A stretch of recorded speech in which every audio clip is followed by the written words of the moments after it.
अवधूत चिंतन श्री गुरुदेव दत्त. श्री स्वामी समर्थ. दिगंबरा दिगंबरा श्रीपादवल्लभ दिगंबरा, दिगंबरा दिगंबरा श्रीपादवल्लभ दिगंबरा. देव म्हणतात, बाळा, पुढील 11 मिनिटे तुझ्यासाठी महत्त्वपूर्ण आहेत. हा संदेश फक्त शेवटपर्यंत ऐक.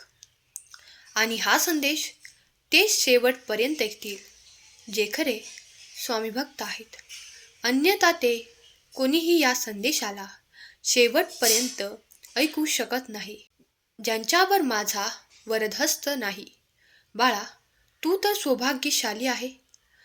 तू जर या पवित्र दैवी संदेशाला संपूर्ण ऐकण्यात यशस्वी झालास तर तुझ्यासाठी या रात्रीतून येणारे आशीर्वाद अद्भुत आणि चमत्कारिक असतील. बाळा, पुढील काही मिनिटे हा संदेश ऐकत रहा, कारण यात तुझे भाग्य परिवर्तन करणारे आशीर्वाद तुझ्या दिशेने येत आहेत. तुमचा कठीण काळ समाप्त करण्यात आला आहे. देवाने तुमच्यासाठी ते दार उघडले आहे, ज्यात तुमच्यासाठी अधिक आनंद, अधिक उत्साह, अधिक सुख आणि अधिक पैसा ठेवला आहे. तुम्ही त्या पैशासाठी खूप काही धडपड करत आहात. मला माहीत आहे की हे कलियुग आहे. प्रत्येक जण इथे आपल्या कर्माद्वारे ते प्राप्त करू इच्छितो, ज्यामुळे त्याला सुख, सुविधा, आनंद, सुंदर जीवन, सुंदर घर प्राप्त होण्यासाठी तुम्ही जे काही प्रयत्न करत आहात ते सर्व काही प्रयत्न एकत्रित करून देव तुमच्यासाठी ते सर्व काही देत आहे. तुमच्यासाठी मोठा आर्थिक चमत्कार घडवून आणणार आहेत. तुमचा विश्वास अधिक बसेल, कारण देव तुम्हाला ती मदत देऊ इच्छितात. जर तुम्ही खूप काही आर्थिक संपन्नतेसाठी, आर्थिक प्रसन्नतेसाठी देवाकडे विनंती, प्रार्थना करत आहात, तर हा संदेश शेवटपर्यंत ऐका, कारण येणारी अद्भुत चमत्कार तुमच्या जीवनात ते घडवून आणणार आहेत, ज्याची तुम्ही देवाकडे प्रार्थना करू इच्छिता. होय बाळा, देव तुझ्याशी बोलत आहे. तुझ्या सौभाग्य आहे की तू या इतक्या मोठ्या जगात देवाचे हे पवित्र शब्द तुझ्या समोर येताच ऐकत आहेस. बाळा, तू दुर्लक्ष केले नाहीस, कारण तू हे चमत्कार प्राप्त करण्यासाठी उत्सुक आहेस, आनंदी आहे, कारण तुझा माझ्यावर विश्वास आहे आणि तू संपूर्ण विश्वास देवासाठी ठेवत आहेस, तर ते चमत्कार तुझ्यासाठी घडणारच आहेत. पुढील काही काळात तुम्ही पाहाल की तुमच्या समस्या असल्या काही मार्गाने समाप्त करण्यात येतील, ज्यासाठी तुमची निवड करण्यात येईल. देव तुमचे नाव त्या ठिकाणी घेऊ इच्छितात ज्या ठिकाणी तुम्ही पोहोचू इच्छिता. देव म्हणतात, ते सर्व काही तुला प्राप्त होईल, ज्याची तुला अपेक्षा आहे. अपेक्षा आणि आशा देवाकडून ठेवा, इतर मनुष्यांकडून नाही, कारण मनुष्यात ती वाईट खोड आहे की तो जेव्हा जेव्हा कोणी आपल्या जवळ येते तेव्हा त्याला खूप काही फसवण्याचा प्रयत्न करू लागतो, त्याला लुबाडण्याचा प्रयत्न करू लागतो. तेव्हा असे लबाड आणि चुकीच्या लोकांपासून मी तुला दूर ठेवू इच्छितो. मला माहीत आहे की तू खूप काही असे अनुभव घेतले आहेस. तू आयुष्यात खूप काही ठिकाणी अशा लोकांचा सामना देखील करत पुढे आला आहेस. पण आता इथून मात्र घाबरू नकोस. मनातल्या शंका सोडून दे, कारण आता तुझ्या वाटेवर येणारे प्रत्येक जण तुला मदत करणारे आणि तुला पुढे नेऊ इच्छिणारे असणार आहेत. तुझ्या मार्गात मी पाठवत आहे. बाळा, माझे ऐक. तुम्ही दररोज माझ्याकडे मुद्दाम दुर्लक्ष करतात, तरीही मी नेहमी तुमची काळजी घेतो. जर तुम्ही आता माझ्याकडे दुर्लक्ष केले तर मी तुमच्या समस्येत तुम्हाला मदत करू शकणार नाही. जर तुम्ही तुमच्या आयुष्यात पुढे जाऊ इच्छिता तर तुम्हाला देवाकडे ते लक्ष द्यावे लागेल. देवाला तुम्हाला काहीतरी द्यायचे आहे जे तुम्हाला लवकरच प्राप्त होणार आहे. त्यात तुमच्यासाठी अत्यंत सुखद आनंदी करणारी बातमी आहे.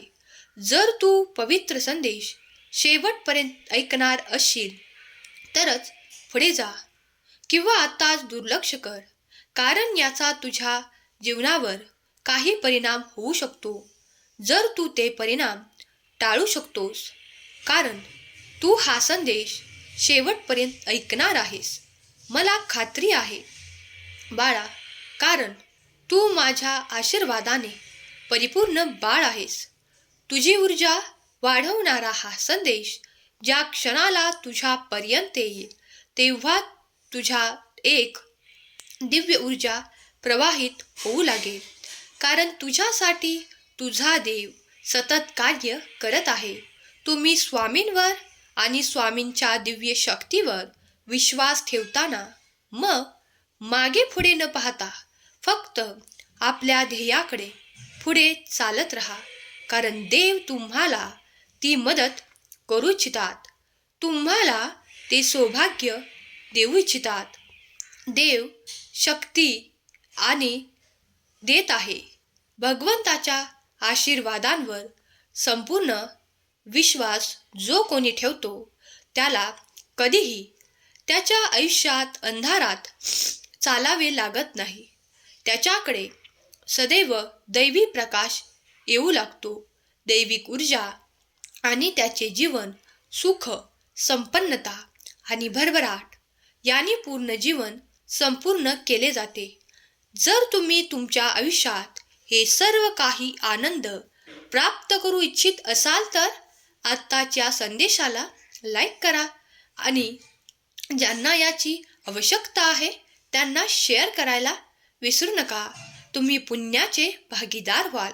देव म्हणतात, तुझी ऊर्जा वाढवणारा हा संदेश मी ज्या क्षणाला तुझ्यापर्यंत पाठवत आहे त्या क्षणापासून तुझ्यात ती ऊर्जा समाहित होईल आणि तुझ्याकडे येणारे आनंद वाढू लागतील.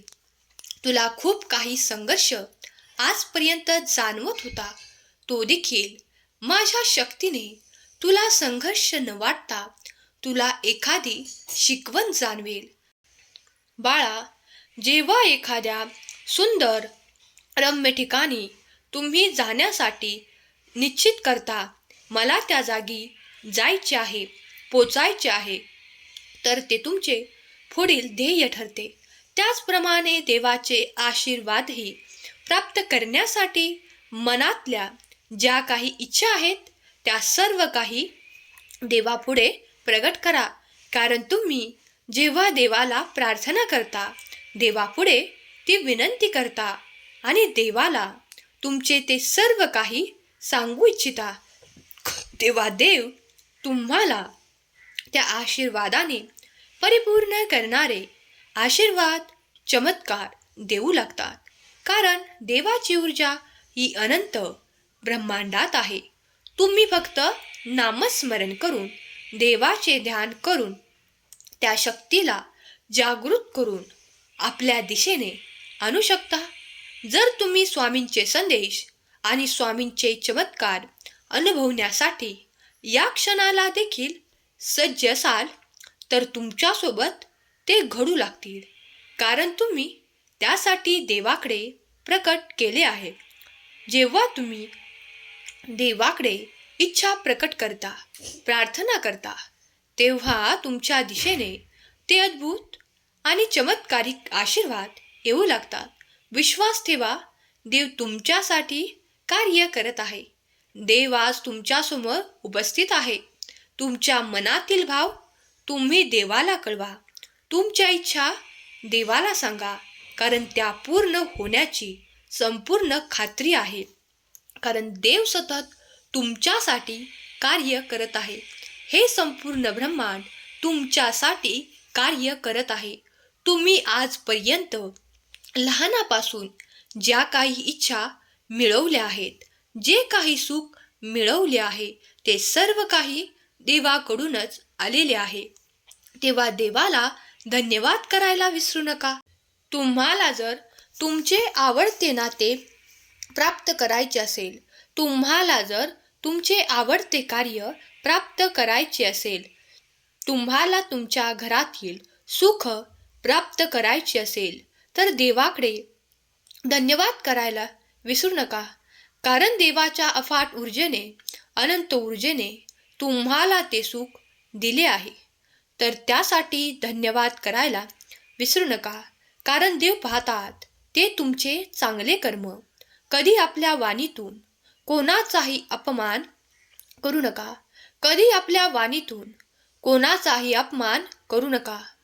जर कोणी लहान असेल, तुमच्यापेक्षा मोठा असेल, पण त्याला योग्य ते सर्व काही मान सन्मान द्यावा.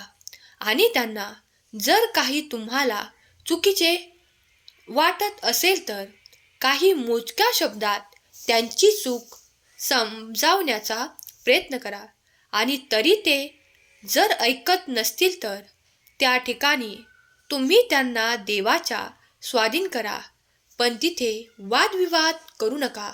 कारण प्रत्येकजण इथे आपल्या कर्मानुसार कर्तव्य करत आहे. तेव्हा तुम्ही प्रत्येक ठिकाणी जर तुम्हाला पटत नसलेल्या ठिकाणी बोलला तर वादविवाद होतील. पण ज्या ठिकाणी वादविवाद होण्याची शक्यता वाटते त्या ठिकाणी शांत रहा. सर्व काही देवावर सोपवून द्या आणि देवाचे स्मरण करा.